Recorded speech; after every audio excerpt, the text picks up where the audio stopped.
নৌবাহিনীর সাবেক প্রধান ও শহীদ রাষ্ট্রপতি জিয়াউর রহমানের মন্ত্রিসভার সদস্য রিয়ার অ্যাডমিরাল মাহবুব আলী খানের ৪২তম মৃত্যুবার্ষিকীতে ধানমন্ডির মাহবুব ভবনে দোয়া ও ইসলামিক আলোচনা হয়। এতে অংশ নেন তার জামাতা প্রধানমন্ত্রী ও বিএনপি চেয়ারম্যান তারেক রহমান। এ সময় মরহুমের আত্মার শান্তি কামনায় সবার কাছে দোয়া চান তিনি।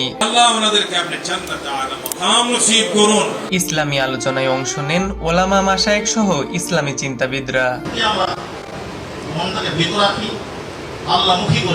এর আগে বৃহস্পতিবার সকালে বনানী সামরিক কবরস্থানে মাহবুব আলী খানের সমাধিতে শ্রদ্ধা জানান তার দুই মেয়ে ডাক্তার জুবাইদা রহমান, শাহিনা জামান এবং নাতনি barrister Zaima Rahman.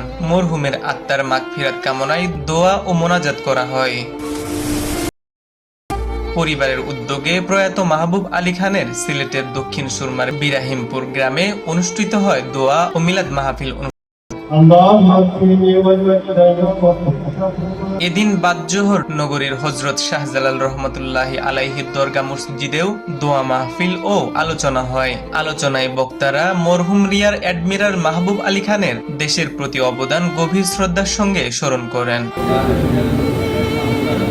Rear admiral মাহবুব আলী খান ১৯৭৯ সালে বাংলাদেশের নৌবাহিনীর প্রধান হিসেবে দায়িত্ব গ্রহণ করেন। পরে রাষ্ট্রপতি জিয়াউর রহমানের সরকারের মন্ত্রিসভায় দায়িত্ব পালনের সুযোগ হয় তার। ১৯৮৪ সালের ৬ আগস্ট শেষ নিঃশ্বাস ত্যাগ করেন তিনি।